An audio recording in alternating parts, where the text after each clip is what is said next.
Today we'll be working with hand loading ammunition safety. Not actual hand loading, just the safety involved in the hand loading. Because safety is very important, especially when dealing with explosives and things that generally can kill people. Alright, so first and foremost, everything you do, you should be thinking about safety. You're working with lead. Lead is hazardous.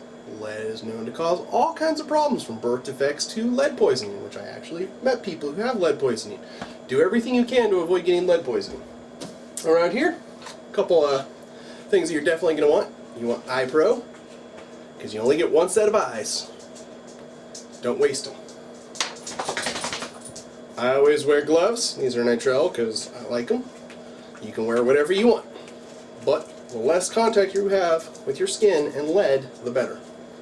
Also, I wear an apron when I'm reloading because it helps keep ammo and lead off my clothing, which then doesn't get spread around the rest of my house or end up with accidental contact. And with lead poisoning, you don't want food or drink, because food goes in your body. After you're dealing with all this stuff that has lead on it, then you're touching your food. Even if you're wearing gloves and you take them off. Me, I'd rather be safe than sorry, and it's a whole lot easier to go wash your hands with soap and water pretty well and then eat, rather than put more lead in your body. If you're not doing a lot of loading, probably won't matter, but hey, I'd rather be safe than sorry. You are dealing with lead, so a couple things that come with lead. You want a well-ventilated workspace.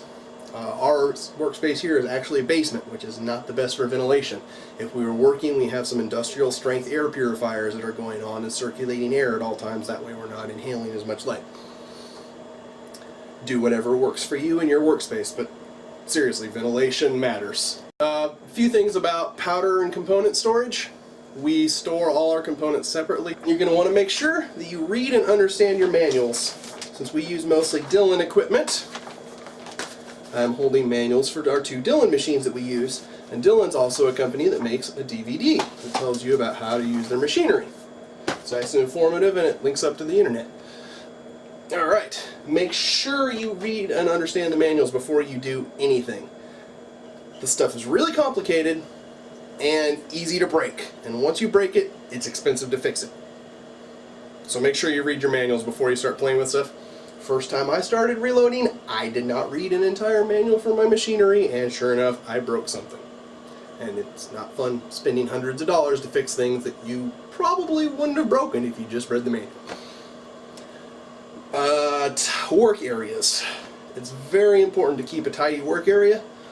It doesn't have to be immaculate, but it does need to be clean enough and organized enough that you can figure out what you're doing. Something I find really helpful is keeping various components that I'm working with in bins and then labeling said bins. Various sizes of bins are good to keep around as long as you can label them.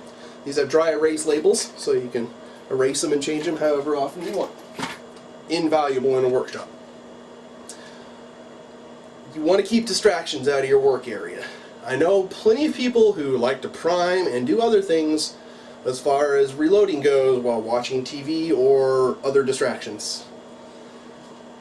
Do what you want, but I'm going to say take all distractions out of reloading. You're dealing with stuff again that can explode and kill you. So I don't know about you, but I don't want it exploding and killing me. Tying in with that, drugs and alcohol, not so much. I know plenty of people who like to shoot while they're drunk, which I would argue against, but hey, it's a free country. Don't be drunk while you're reloading. It's something you need to be paying a lot of attention to what you're doing. It seems kind of mindless and pretty simple, but small errors can cause big problems. Humidity is the bane of all things ammunition related, and guns. You're definitely going to want to have some sort of humidity monitor in the area that you're going to be reloading and or storing your firearms.